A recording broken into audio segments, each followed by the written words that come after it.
Change your name. Yes. You're gonna look like one. Took a youth found fountain. Well, he was, which meeting did I, and he had a big meeting. This time he went to city, but I thought,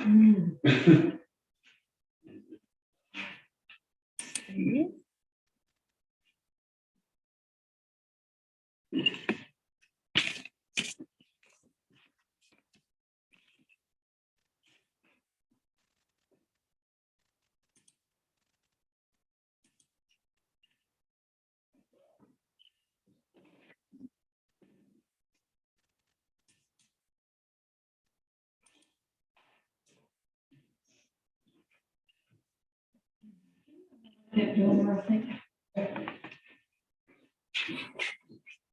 Thank you. Oh, don't say that. Hey, you know. Anything else?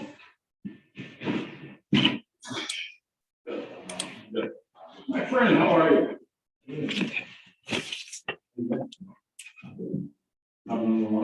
You like me better? Yeah, I go back to my daughter. I'm seeing much better. Okay. We see it better. Hey there. Vaccine out. I can get a shot back to get it. Well, how are you? Again, Yeah. hey, old man. But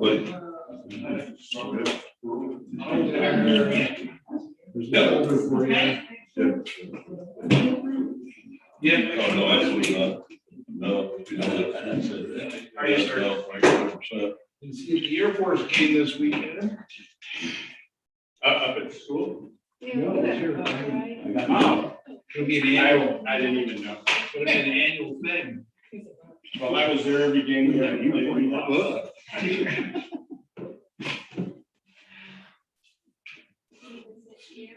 Where am I? Oh, we moved over, huh? Larry's not here. Oh, Larry's not here.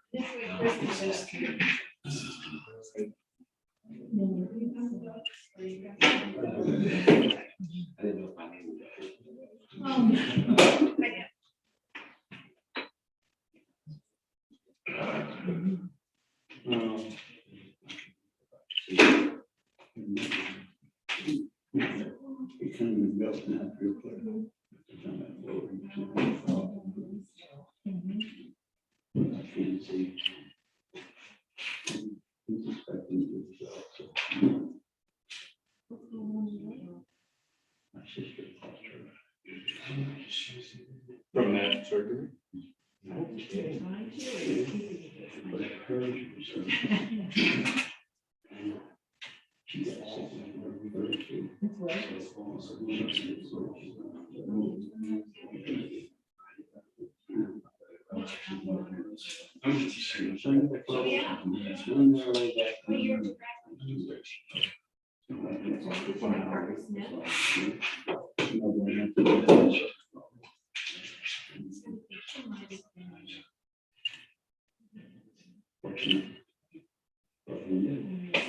At least that was a good sign that you started to have problems quickly. You went to some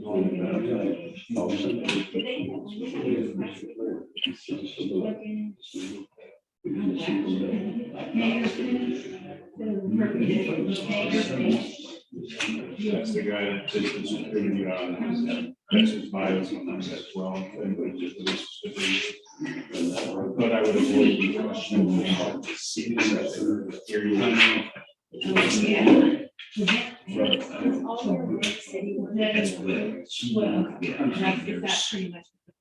You see actual chance. So there you go. You know, I mean, it's not. Did you know you would be there? Like I said, when I opened it up, and all of the stuff, what was in the city limits and everything else.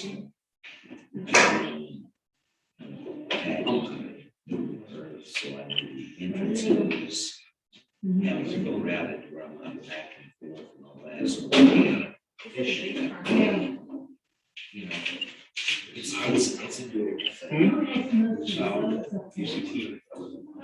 He Yeah, his whole bio's behind that, so you can see everything he did. Yeah. And so they had like, I think it was, they had 88 of us. Isn't that a wells at the airport? Yeah, on the airport ground. Yeah, it was wells on there. They were operated by Eagle Ridge. Hmm.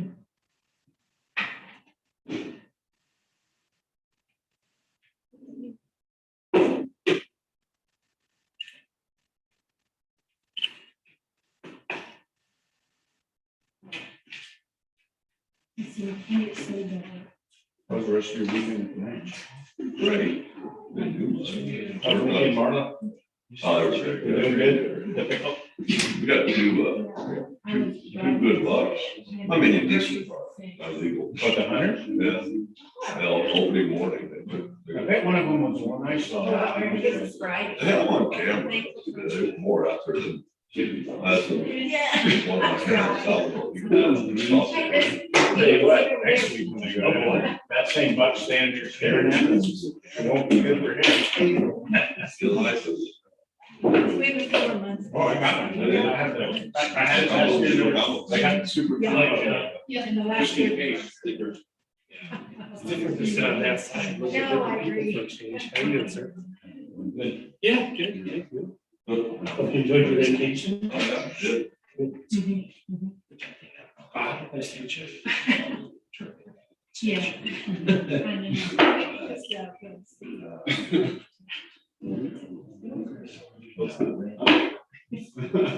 You know, as soon as it happened. Yeah. Cities. Good to see Basically. I mean,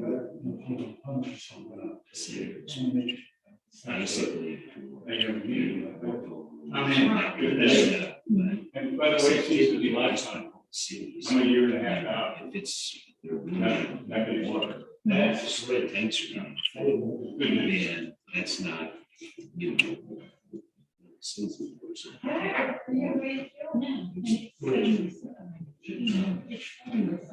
And it's, well, yeah, I mean, I can see some workouts, which is what the cities do. Yeah. I mean, 9 o'clock. Yeah. We'll be able to use. Yeah. Anyway, that was my take. No. I think he said, I don't think he said he was. But they weren't even in the trees. Well, let's see what you all look like. Now, there's still quite a few people on the tree. Yeah, they'll shake it, but they don't open up with a lot of green. Yeah. You know, you all have Yeah. Really? I supposed to get about 50. That's substantial. $15. You know, he called me. You gotta get it picked up. Yeah. When did you have a usually a freeze? But I'm still. When did you get a freeze? Oh, again?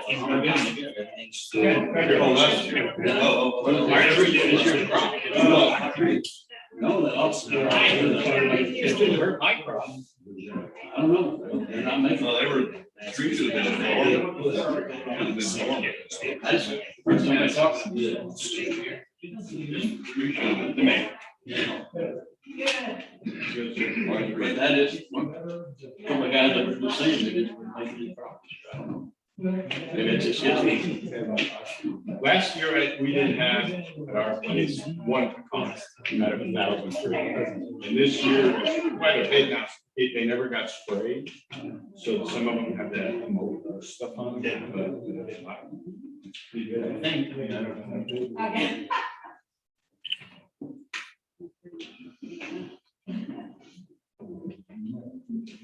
No.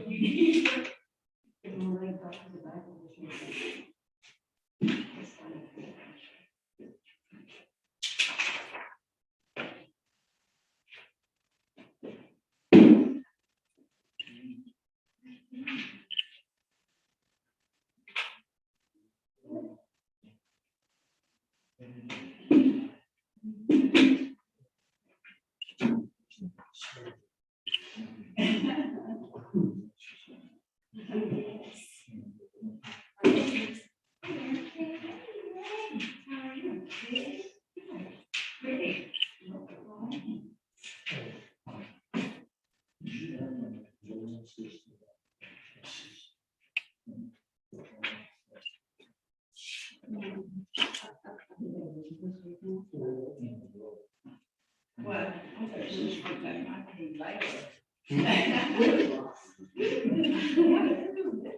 I know. No, he is the guy that I contacted, All-American Connection. He's a security expert, and I brought him in to just look at everything, give us his opinion. Just because, I have a lot of ideas, but I'm no expert on it. So I figured he's giving some tailored presentations for town staff. For Yeah.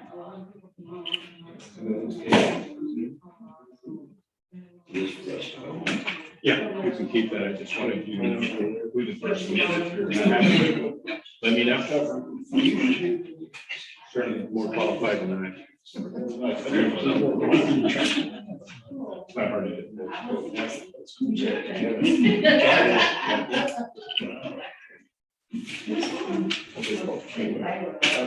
yeah.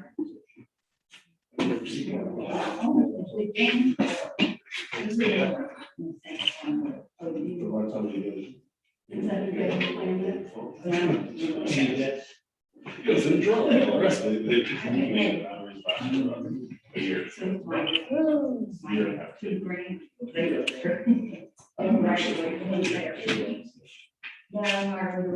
I bet mine on the Texas Rangers game.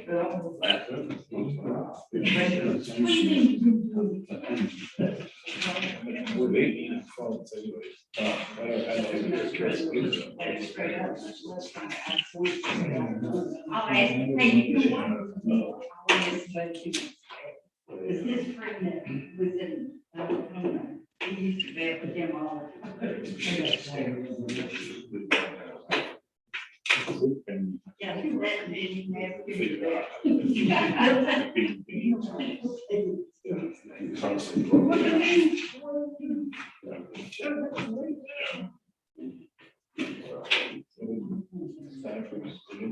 Actually pull out the street. She's calling. I saw that.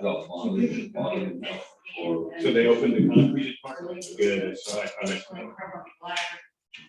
I think that's. I've been in my side. So she didn't go get it.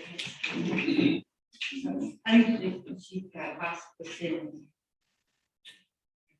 I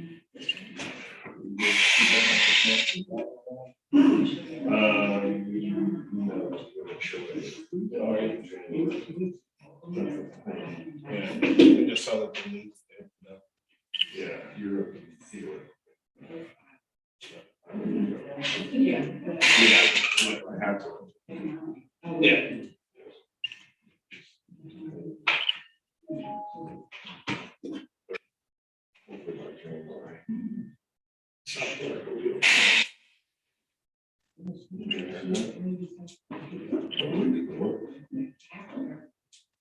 One of the 6 weeks ago. Yeah, that's all right. Seems like 4 is getting there. I don't want to do that kind of thing. I mean, that's a European wax or,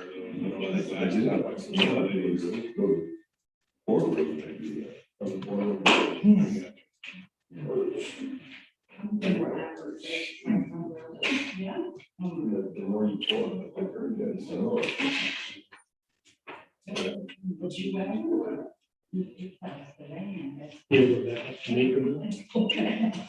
I thought I was gonna be closer. That's just in the top there. Oh, yeah.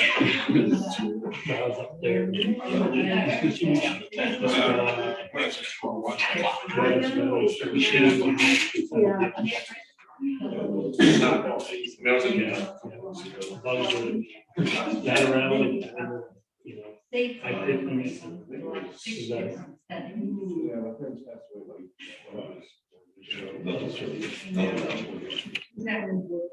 The place got across from you.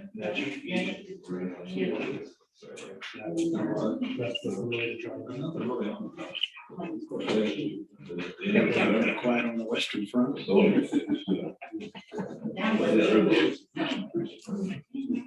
Quiet day. And maybe the western. Yeah.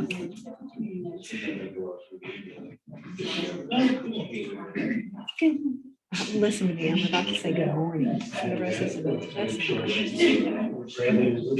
Sure.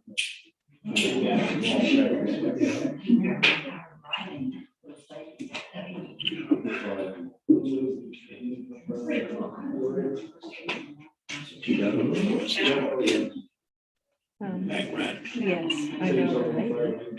The lady. I know the lady. I was wrapped in the last one.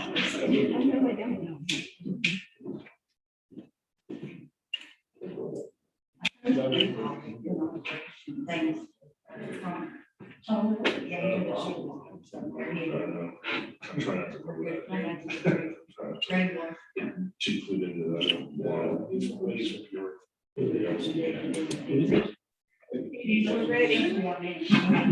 Time being 7 o'clock, Monday, November 8th, 2021. I'd like to call a regular scheduled council meeting to order. Would you all please stand and face the flag and repeat after me.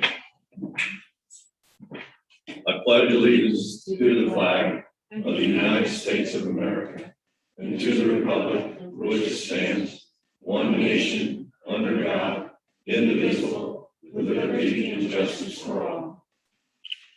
Honoring the Texas flag, I pledge allegiance to thee, Texas, one state, under God, one and indivisible.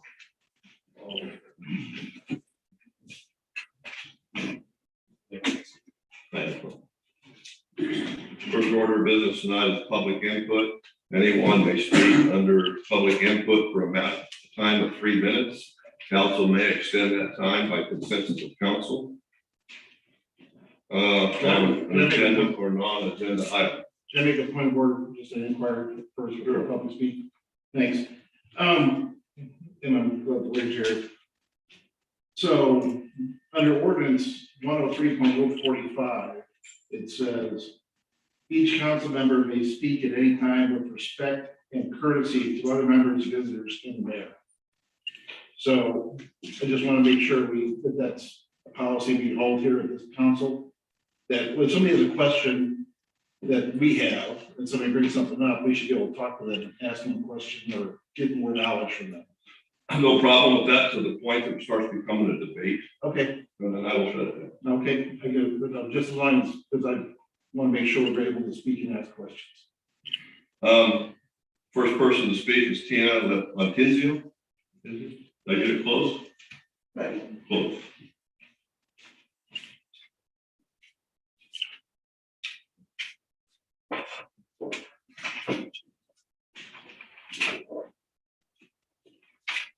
My name is Tina Latanzio.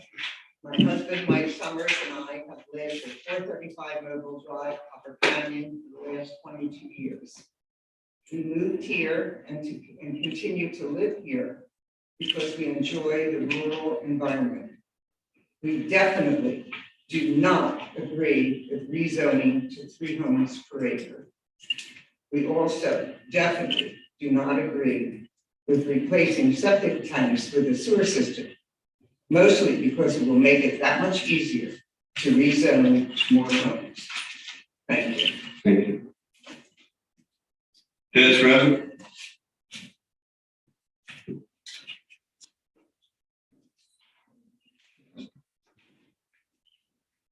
Good morning, everyone. Or I should say good evening. Still suffering a little bit of that. Just a quick note, to say thank you to everyone here. As most of you know, I went through COVID from August to just recently. And now about 95% recovered. But during that period when I'm in a room all by myself and wondering where my next breath is coming from, I got a lot of encouragement from people in this town, and their prayers helped me through this. And I really want to just express my sincere thanks for everyone here who did help me get through this crazy virus. Thank you all.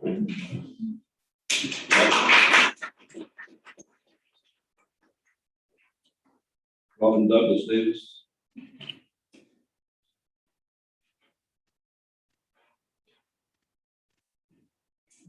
I'm Robin Douglas Davis, 581 Jernigan Road. I heard a quote the other day that summarizes the situation of the zoning change perfectly. There's never a right way to do the wrong thing, and that's what's happening here. Although the vast majority of our residents, over 90%, wanted large lots throughout, the master plan committee felt we were bound by previous zoning ordinance. Well, it turns out that zoning ordinance for the northern half of the parcel in question tonight didn't limit the master plan committee or the town council at all. It was R2 the whole time. Our elected officials ran on a platform of maintaining our rural nature. This density does not do that. Did the 2015 town council, who were in office at the time, desire to protect the current residents by adding 3/4 or larger lot sizes in the adjacent area?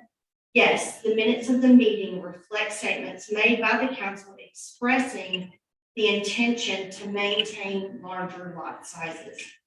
What do our words mean? Do we stand by what we believe and say? Was this R2 zoning the result of an error? Yes. Does it meet the needs and desires of our town? Absolutely. Does it provide the opportunity to do the right thing? Most definitely. I urge you to vote against legal maneuvers that still do not do the right thing and maintain the larger lot size and rural nature of our oasis. Your neighbors and citizens deserve more than that. Thank you. Thank you.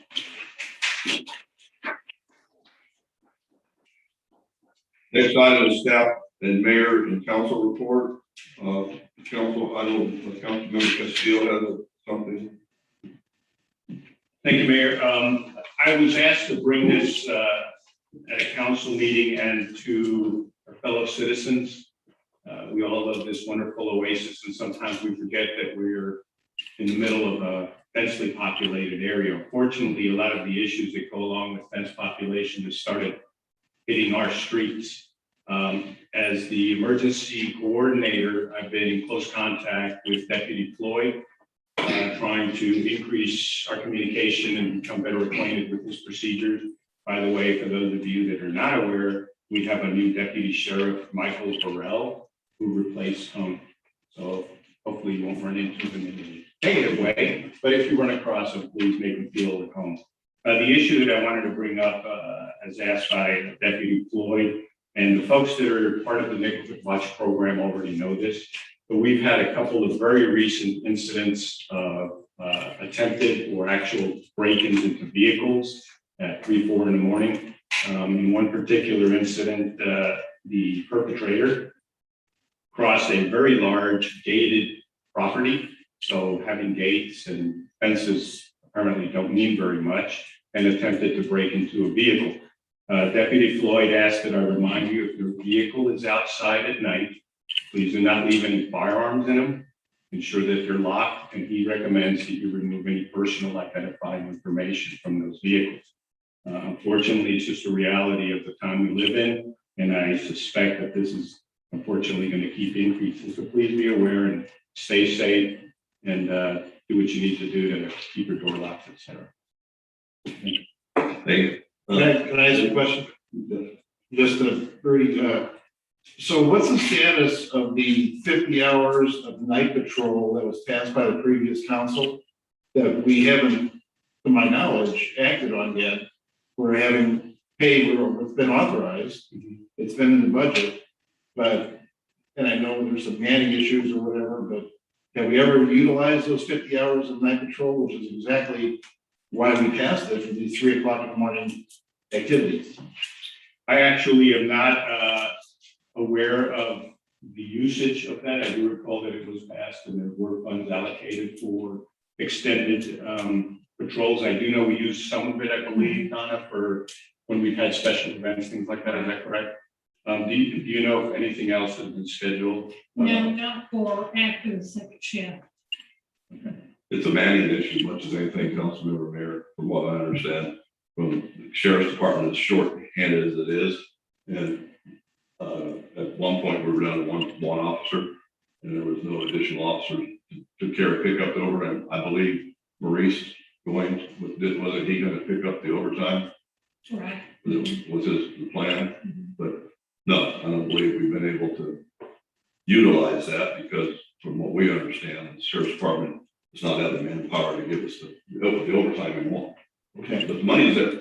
I have seen the sheriff's deputy vehicles at night These a are couple of times. Yeah, that would be the one in what they call the, fifth district down here, Lantana, Copper Canyon. So there is someone here 24/7 in the county.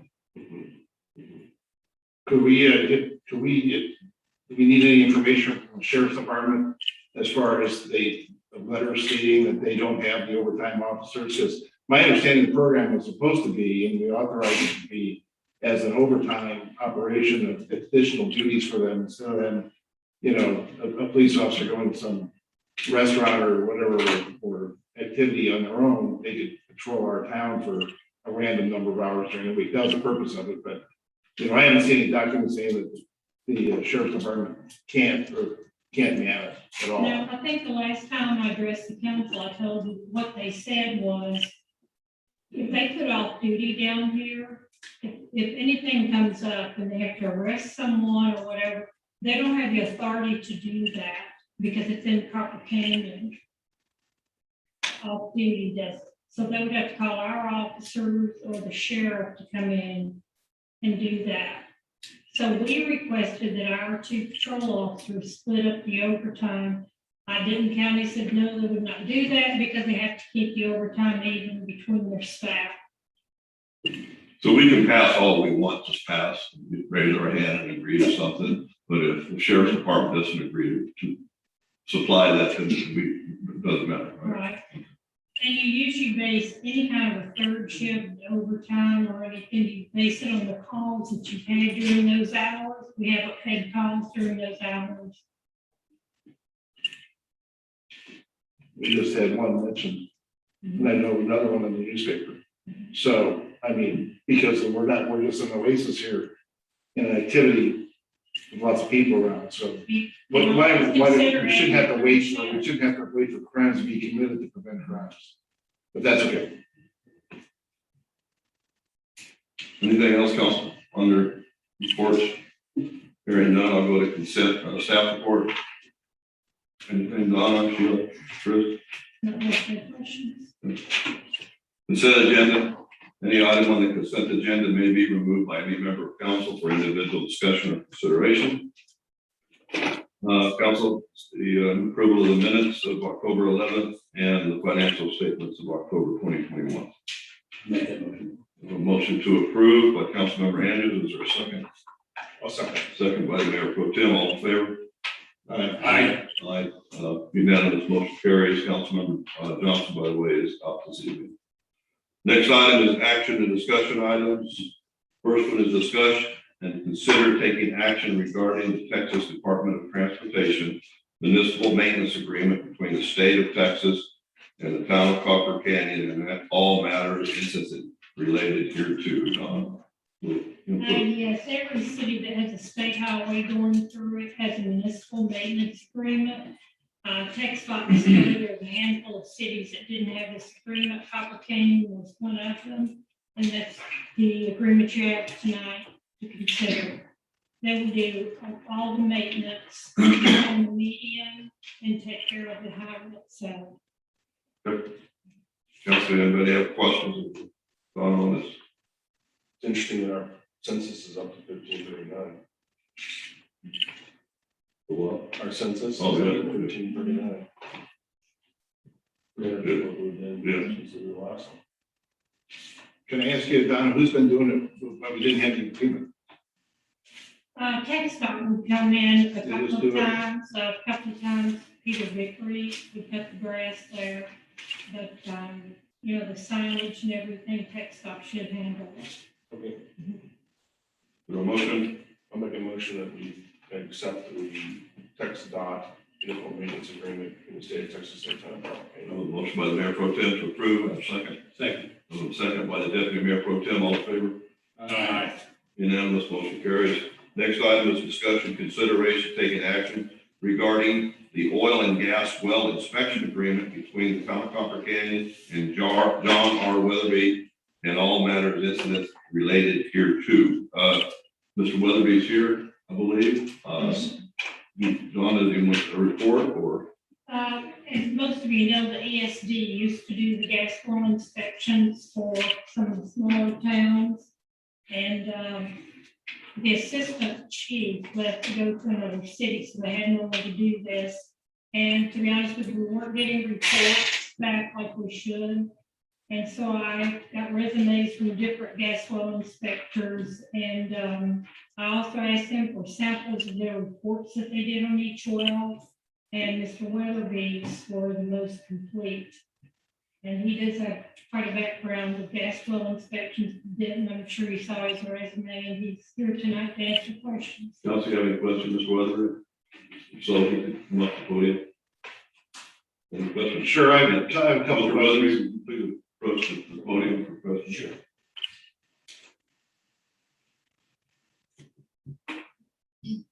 First of all, thanks for volunteering for your job here. And stuff like that. Appreciate you coming out to our town. It's been a passion. There you go. Great. Yeah, you have quite a resume for it. So I have a couple questions on ordinances, town ordinances for gas wells and stuff like that. So with your job, you can enforce them?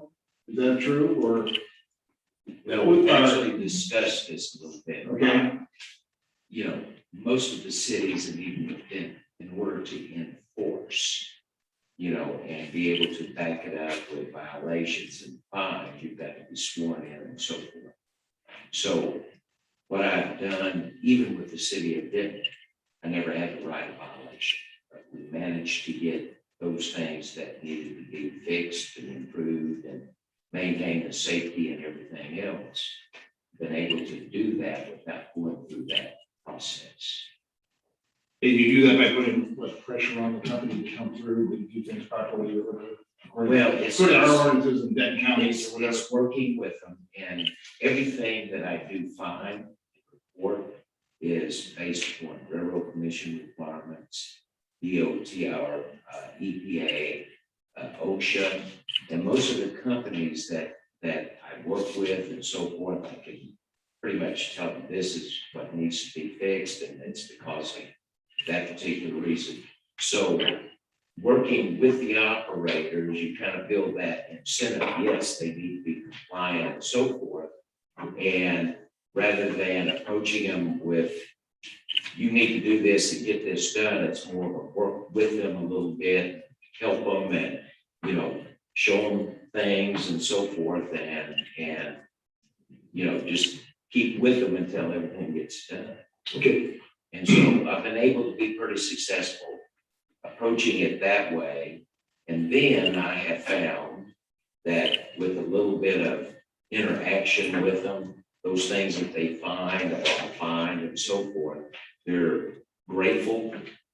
They've actually appreciated the findings and they usually get things fixed pretty quick. You know, it's surprising people understand that oil companies and gas companies are grateful for the corrections. Well, Let me ask you. there is another thing that helps them, at least helps them understand. And that is that a lot of the things that I find that the early part of the failure of the equipment. Okay, so by pointing out that if you repair to get these things fixed like they're supposed to be, now you get to spend the least amount of money to repair it, but you're gonna have to repair it anyway. And then a lot of it is excess binnings and so forth. And now you get to sell the gas instead of binning. And a lot of times that actually pays for the repairs and so forth. So meeting them on those type of levels and so forth seem to help increase their desires to get things done. And so far, it's worked. Now, Okay. if there is times whenever the operators do not want to fix things, a lot of times, all you have to do sometimes, especially, is you just make a referral to the railroad commission, point it out to them, let the railroad commission come in and do what needs to be done. And usually it gets fixed, you know, and then after that, there's usually no issues. And have you done that in the past? I've had to make some referrals when I was with, Denton, Denton County? well, the city. The city. Yeah, city of Denton. I had to make probably 3 referrals. And how did those end up? Well, they ended up, I even met with railroad commission, pointed out the issues. Yes, that needs to be repaired, fixed, or labeled properly and so forth. And, you know, so the railroad commission did issue a letter of violation to the operator. They gave them 30 days to, you know, fix things, and the operators got it all done. So there's other ways of accomplishing that end result test that you're trying to. Sure. And so my follow-up question, my final question for you, I appreciate you answering, is what's your feeling on having our ordinance that says the compression facility should be totally closed, and also electric pumps on any gas well? Is that an enforceable item? Is that something that we can't run to the railroad commission and say, get this fixed? Because it is in our ordinances. Yeah, it's in your ordinance, okay, and railroad commission, that's not in their rules, you know, having the enclosures and so forth. There may be some, little maybe clarifications about what is considered to be totally closed. You know, Those are 2 words that I don't think have any different meanings when they're used together. But my only question is, and how do you, if we don't have the railroad commission enforce our issues for our citizens, then how do we get the issues enforced if the railroad commission is not part of their purview? well, then that particular issue, that and maybe electric, is gonna fall back to somebody within the city or within Copper Canyon's jurisdiction. Now, it's possible if y'all have code enforcers that do work, there may be a way that you could utilize code enforcers to come in and say, according to our regulations, this is the ordinance, you're in violation, you have so much time to fix it, or then there's a fine. Okay. All right, well, so thanks. I There appreciate may be and then there's, you know, certain things, even fire departments can come in and enforce. For example, give you one that maybe fire department has done in the past would be your electrical ground and your lightning protection. Sure. You know, those kind of. So when you're doing inspections and everything, you would give that list of items that Copper Canyon needs to enforce to us, so we could start the process through our administration here and our town council to enforce those items that, say, the railroad commission, you stated can't handle, but we need to enforce. You would get that list out. In other words, you're always going to use the railroad commission, if it's applicable to the railroad commission, you're Sure. certainly going to use Sure. that if they do not do anything about it. You know, it could be an OSHA issue. It could be EPA issue. So you're going to use those regulatory agencies that their regulations fall into that issue first. Then, like I said, in other words, the issue like with the sound walls totally enclosed and electric motors and compressors. That's not going to be required by the railroad commission. It's not required by EPA. It's not required by OSHA. You see, so that is something specific to city. Sure, and I totally understand, because most gas wells are not inside cities. So cities have to enforce their own ordinances and make sure that their citizens are protected when a gas well or some kind of, 24/7 operation occurs. So, all right, thanks, appreciate the information. You answer my questions, thank you. I have one question. How many electric motors switch to gas? What's the percentage do you see? Right now, within Copper Canyon, there's zero, there's no. No, just in general across the industry is what you expect. Oh, okay. Well, when I was on the airport, DFW airport, I had about 55 compressors, about half of them were linked. Good. I did have the electric facilities for them and everything else. There are some other cities that at one time I do know required electric compressor. Kennedale was one.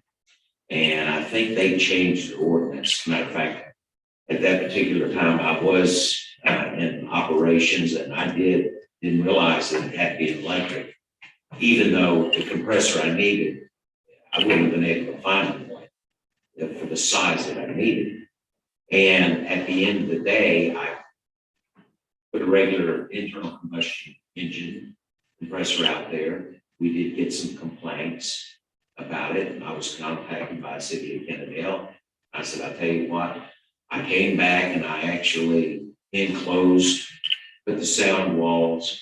I met with the neighbors that were affected, talked to them, and did everything I did until I finally got the residents happy, satisfied, and then they basically waived it.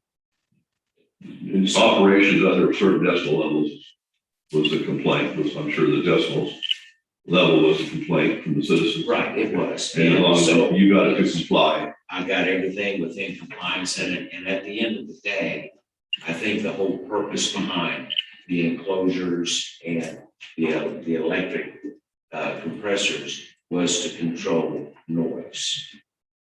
Okay, so at the end of the day, if you've got an internal combustion engine running and you've got sound walls that achieve that, then the intent for the reason for the electric is probably met that way. You really can't go out and enforce our ordinance. Well, your job, I mean, what you do then is just to inspect the wells, find the violation and pass that information on to us or to the railroad commission, but you really can't enforce our ordinances. Yeah, as far as enforcing it, I pointed out, I work with them, try to get everything to be compliant. But as far as having that gun to, say, hey, if you don't do it, then we're gonna write a violation. I probably would be visiting with Donna and we would discuss how do you want to go about this particular issue. Then what would we do? Donna? We would have to have a code certified code enforcement. Which we don't have, which we've looked at. When we were discussing code enforcements, that we didn't bring a contract forward with, or would that have been that person to fulfill this? Thank you, sir. Appreciate it. Thank you, Ken.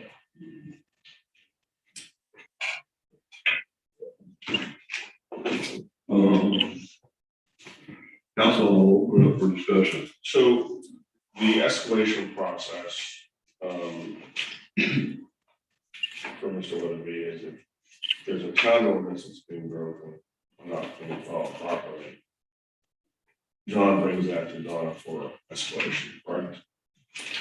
Yes. And we want to enforceable, we need a code enforcement officer, can you let? Right now, what I'm doing, I have one right now that you're aware of that, Mr. Hager is handling. Good, so we're not feckless, we can enforce the ordinance if we need to. And that's what I talked to the council about, just, we would have to go directly to the attorney. If we don't have code enforcement. And that's the funds we approved. Right. Council meeting. So Donna, when we find an ordinance violation and things, and we know it's a violation and it's brought forward to you, can you relay that to us too, to make sure we all understand that there's a violation occurring out there? Because I think we need to know that.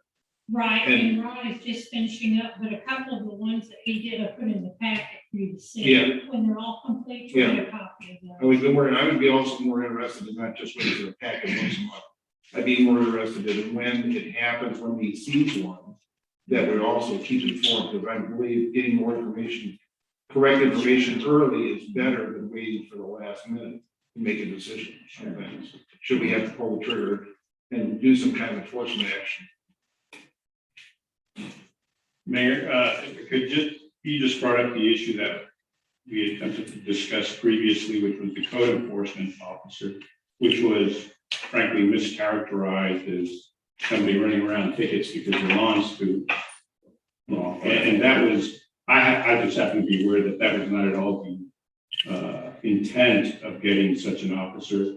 It was, since we don't have a police force that's here full time, we need somebody with the authority and the training to issue these violations in a way that can be legally backed up should this somehow end up in a courtroom where people fight it, say, a gas company.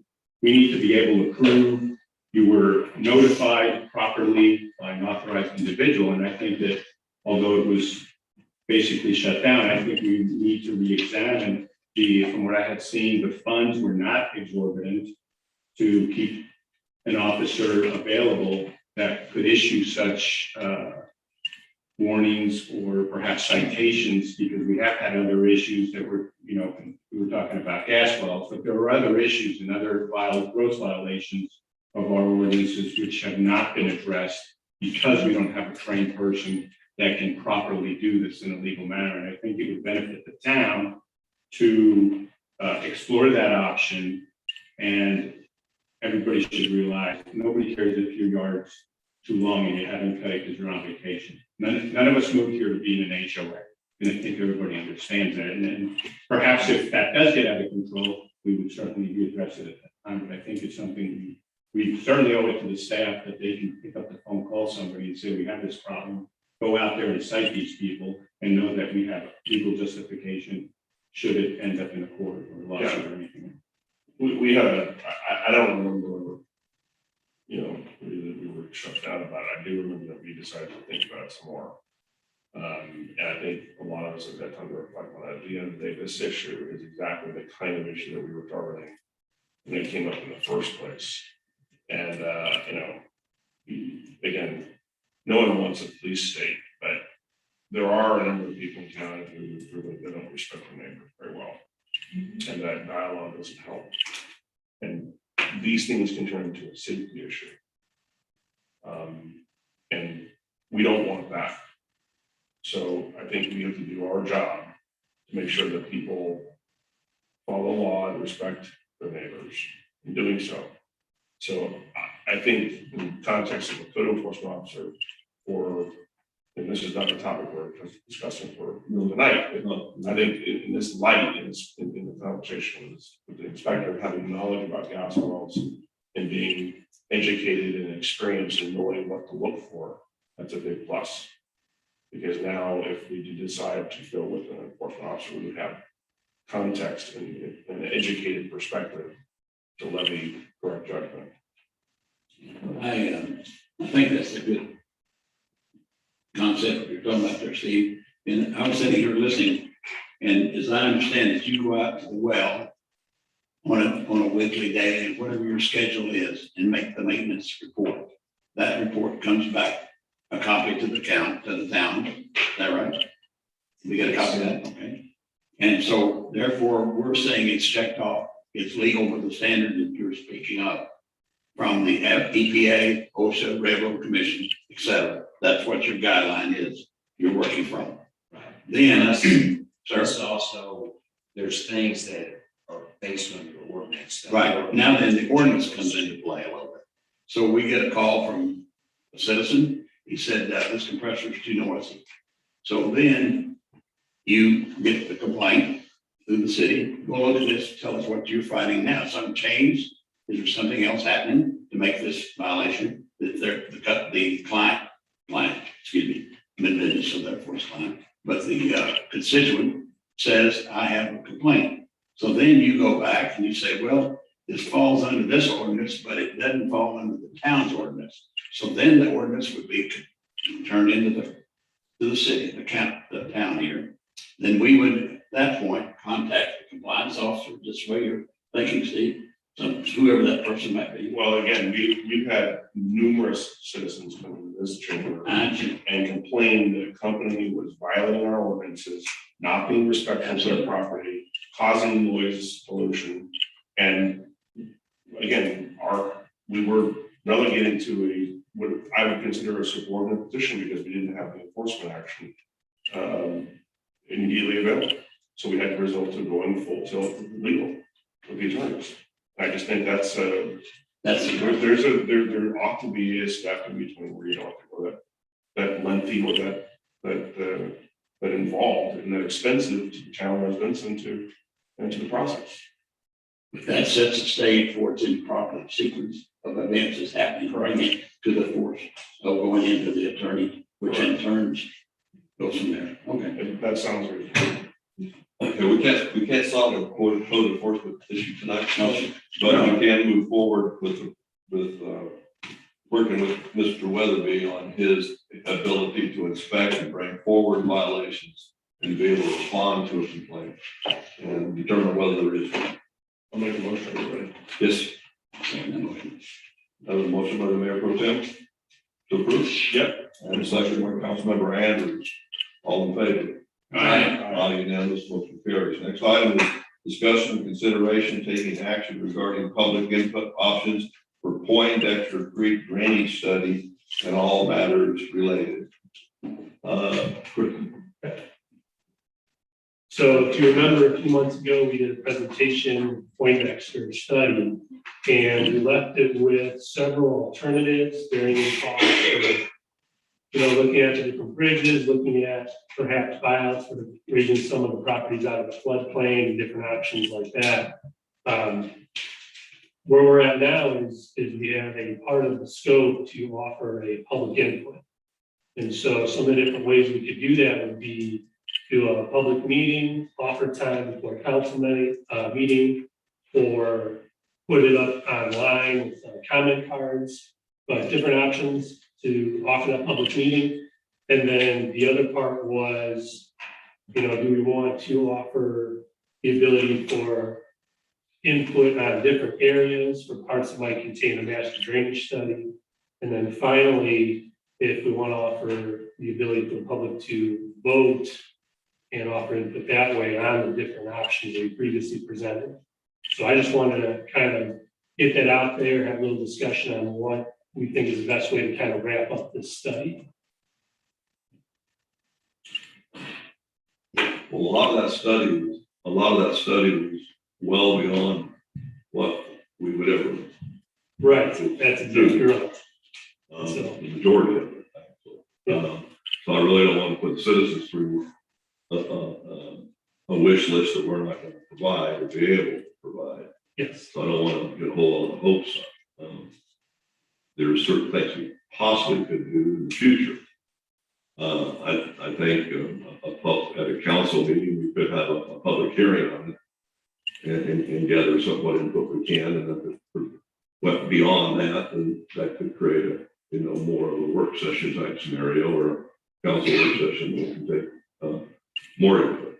Yeah. But I don't want to throw out something that we're going to go out and spend $5 million and condemn somebody's land and build a bridge that we can't afford. So absolutely, either.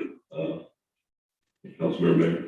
Yeah, thank you, Mayor, I appreciate that. So you're just hitting some thoughts on my head here about online public input. And clearly they can read the Poindexter study online, right? We have that available for people to look at. I think if you could put the note cards or whatever, I would love to see our citizens be able to report directly to you, our town engineer, and that related to us and the council here. They're flooding stories. This happened to me on Thursday, the 14th, whatever it is, right? And my dad can take pictures and the whole thing. So we can actually get a hardcore picture of where our flooding issues are. And we can accumulate that over 3 months. This is the perfect time of the year to get this done, when the rainy season here and stuff. And I think that would be great to have public input as far as that goes. If we could do that on an online part of the Poindexter study, relying on public input, I think online's the best way to do it personally. But something. That's a good point. That's a good point, and our system is available to do that, where we can almost do a chat. Something like that. And just related, during that study, there was some photographs brought forward about flooding issues. A lot of those have been cleared up. I noticed the pond that was not part of Copper Canyon, but was affected, is cleared up now. The Toll Brothers flooding 407 should not occur again. So those were just incidences that took place that weren't really related to flooding that have, I believe, been resolved for the most part. So, just to note. I like Jeff's point about having input, very much. And, I do think there ought to be a window where we can allow people to talk about what their experiences are. Like right now. Yeah. No, good point. Can I ask Donna, what do you think, or Sheila, what do you think is the best way to get the word out to the people in the town here? If you have a flooding issue going on, or in your yard or whatever, direct input and get it back to you. How do we get that out to the people? I think one way is the email blast. We Email can also blast. put it in Cross Timbers Gazette. I think those are probably the two best ways to get it out. Maybe the mayor's column too, you can do that. Yeah, we And actually then just ask. just do a whole report, just do a whole thing. Yeah. Okay. All right, thanks, Chris. Does this require action? No, it says to action, but I don't think there's I any. don't think there's any action to take on this, really, it's just discussion. Okay, no action to take on item 3. Next item is discussion and consideration of taking action regarding funding for security upgrades in and around town hall. Councilmember Castillo. Excuse myself, put my flak jacket on, but I wanted to submit for your consideration very important, I consider it to be a very important issue. This issue has been discussed by previous administrations. I want to get myself in trouble with Sue Tennell, but they had also discussed during various times during her term as mayor, upgrades that they felt were necessary to town hall to increase the security of our staff while they're here. In my position as the emergency liaison and my discussions again with Deputy Floyd, he brought it to my attention that he was very concerned about the security of the staff. I immediately came down here and tried to look around, get some ideas. I spoke with all the staff about their feelings of how they feel whenever you're working. There's, as you all know, there's not a lot of security. We're in a court building technically. Deputy Floyd emphasized that he was very concerned about it. And so what I decided to do after speaking with the staff was to try to develop a plan to increase the security here. I spoke with Donna and she indicated that, Donna, please correct me if I'm wrong, that there are funds that already exist for the security of the courthouse. We have over $37,000 that just sit there and not anything has been done with that money because it's dedicated to the security of this space that we're in right now. So my attempt is to, in stages, start increasing the security here locally without trying to make this Fort Knox, because obviously that's not possible, nor is it wise. But my initial attempt was to get a good idea of just what we needed to do. I contacted an individual by the name of Brian Searcy.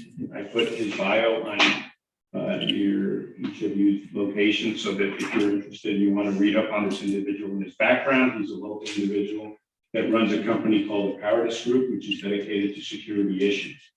I had him come down and do a security audit to see if what I had observed was in fact things that we needed to address. He spoke with Donna very briefly, and he confirmed that a lot of the things I suspected, and he did add some other things that he saw that needed to be improved.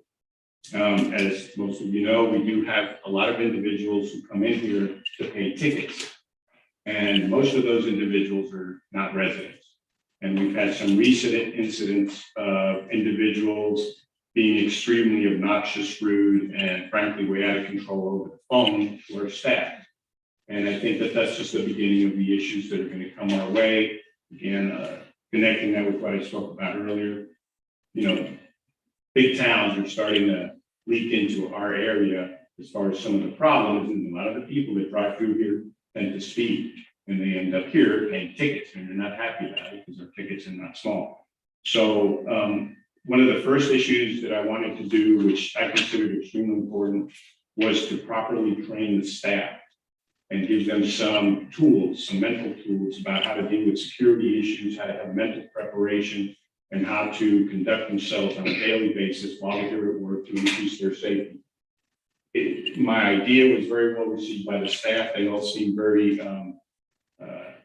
much looking forward to that, and I've arranged that briefing with Mr. Searcy. He's going to give them a tailored brief just for them in this building, analyzing the security issues that they need to deal with. Subsequent to that, I think it would be a really good idea to install cameras, because right now, if anything were to occur, all we're relying on people's memories. And we have no way to get any real-time data, and it's relatively inexpensive by the standards of video, very simple to install. So things like that, I think, need to be installed. We have the money, and the funds are available. I'm asking that I feel given a budget of, I'll start out with a large number, no greater than $20,000. There are some other items that are specific to security, which is probably not best discussed in public because of the idea of security, for them to be secure. And I think personally, I think we owe it to the staff to make them as secure as possible, particularly since it's been brought to my attention by the deputy sheriff. Listen, Council. Yeah, I mean, I've been aware of several situations that were borderline dangerous, and then by people from outside of town coming in here to pay tickets and whatnot. We also look for here, right, as you mentioned. So there's a judge, we have people here that can have issues that are beyond speeding that could be pretty contentious. And we have talked about security over the years. And that $37,000 you're talking about is earmarked just for security. So we can't take $37,000 out of fix holes in the road. No. There's appropriations from the state for that purpose. So I think it'd be wise. I think we shouldn't wait for instant to start spending money on this. I think we should, as you said, really get ahead of it a little bit. Be responsible, but start to address the issue. I think training is probably smart. There's probably some physical security things that you don't want to talk about, but I don't think it would be too expensive. But I think would increase security quite a bit. I wasn't aware they have cameras. I mean, we as citizens have cameras at home. More, you would think that we would have that in. Constable Bison. Well, I'd like to, absolutely, we need cameras in here. It's really surprised we haven't had them by now, but if we can get like 3 bids on the system for a camera system, something like that, so we know that at least we're being competitive, you know, kind of thing. So that's all I have to concern with. And then to your point, there's really cheap cameras. I mean, commercial, I'll say the word simply safe, but literally those solutions exist and they're a fraction of what they usually do. Yeah, just to amplify a little bit, I'm extremely mindful of the finances, and I would be glad to conduct this however you guys think would be appropriate. I have been in contact with the mayor. He's been informed about everything I was doing, and so was Donna, before I got to speak with everybody. From the camera angle, I have cameras that I installed myself at my house. They're 4K cameras. Just to give you a price point, for 16 cameras, you're going to spend under $3,000 for the equipment. And I have volunteered to Donna that I would be really glad to install them myself. Again, trying to save money to the town so that we can focus on spending the bigger money. There are some other issues, like when folks come in to pay tickets, we need to do something there for the protection of the people that are sitting behind there. And we're not trying, like I said, to build Fort Knox and totally make them safe, because that's practically impossible. But we want to give them time to be able to react to have a mindset of what they're gonna do, to have been briefed what they're gonna do, and then who they're gonna contact if something unfortunate were to occur. But I want them to have a chance, and if we do install cameras and have the ability to go back in time and see exactly what happened. The other objective of why I bring cameras up early in my phase of trying to implement security is it gives them a tremendous amount of situational awareness. Because if we put a TV in each one of their offices that shows every camera real time, and somebody pulls into the parking lot, all they have to do is look at the TV and know exactly what's going on around them. Because they're back in their offices and they can't see outside. Those are the kind of safety measures that we can take very inexpensively to allow them to be more aware of their surroundings, to know what's coming and to have a plan. And I think that we would be well served to be able to do something like that. Donna, what's the guidelines under state for getting qualified bids, 3 qualified bids? I mean, to a certain point, you don't need to do that. Is it? It used to be under 50,000, but I think it's changed. I believe it's under 75 now. So you don't have to get 3 qualified bids to do, you can just, I don't find it necessary to get 3 qualified bids to spend $6,000 on a camera system. But I think it's well needed. I think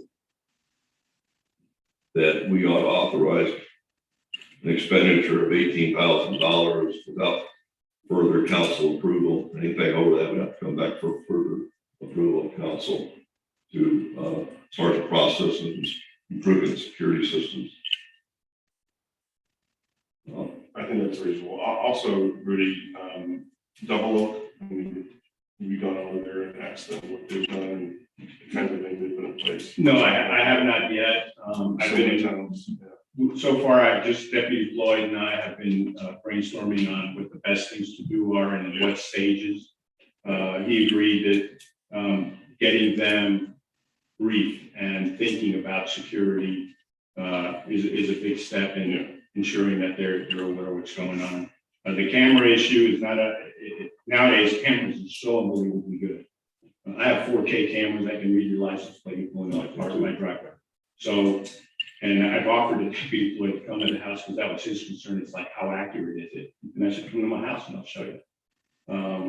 They're not at all expensive by any stretch of the imagination. I think that's a great place to start. And of course, we would have signs advising the public.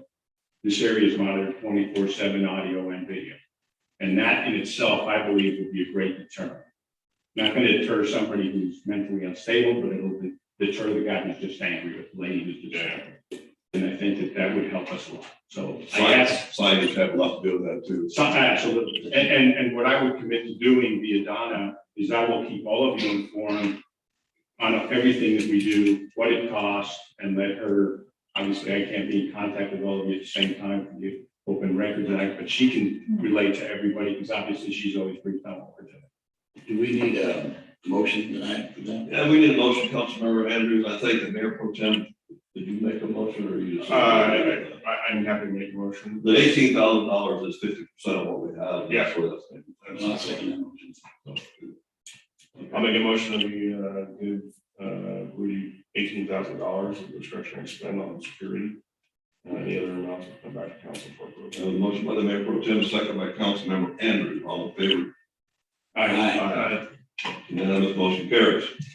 Next item is any item that we put on the next agenda. Council, I know you were just talking earlier about code enforcement. That's not something I'd like on the next agenda, but I think we're already going to have an evening. But if there's any consideration, council, does anyone on council want to see that come forward on a future agenda?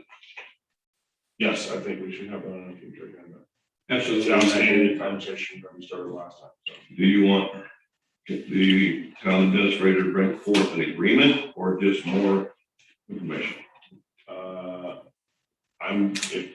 If Donna you think that we have enough homework done so that we have a comprehensive perspective on it. I can look at other cities around here, so you'll have enough information to make a decision. Was part of your last letter a recovery of how many complaints we had though? Wasn't even, weren't you gonna make a list of that, a 6-month study or something? Yeah, for the next 6 months. You said, And And that's we're- what we put in the minutes now, this Right. is an example. so has there been any complaints so far this, in the last 2 months, maybe? Just the normal things from neighbor to neighbor, grass, culverts, the normal things. Plus some code enforcement. Yeah, there are some significant code enforcement that I'm personally aware of. Good. One item for the next agenda. Is there anything else, council, anybody else would like to see? Hearing none, time being 7:55, entertain a motion to adjourn. I'll make a motion. I have a motion by the deputy mayor pro tem, a second. Mayor pro tem, all in favor to adjourn. I- Aye. Motion carries.